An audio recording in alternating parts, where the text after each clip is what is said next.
সকালবেলা আসি, আমি ফিরমু কিনা না ফিরমু সেটা কোনো গ্যারান্টি নেই।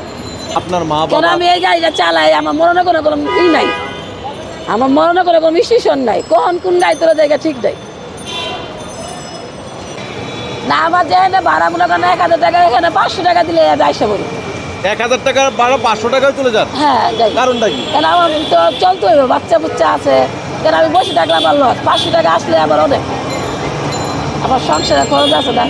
মানে বসে থাকলেই লস, হ্যাঁ সেই জন্য আপনি কাজটা কন্টিনিউ করতে চান, হ্যাঁ। যে বসে থাকবেন না। না। মানে আধা ঘন্টা বসে থাকবেন রেস্ট নেবেন সেটা না, আপনি কন্টিনিউ করতেই থাকেন। হ্যাঁ হ্যাঁ। আমাদেরকে একটু বলবেন সকাল থেকে কি খেয়েছেন, আপনার সারাদিনের গল্পটা একটু যদি বলেন। আমি একটা টিপ লয়ে গেছিলাম আসাদ গেট, 500 টাকা ভাড়া। ওখান থেকে আইসা বলছি ভাড়াটা দেয় নাই, এখন ভাড়া দিব। তা আমি মিশাদা করবো না, আমি মুসলমান, আমি একটা রুটি একটা চা খাইছি দুপুরবেলা। আর এই বাইরে দিচ্ছে 300 টাকা, এই 500 আর এই 300, 800 টাকা।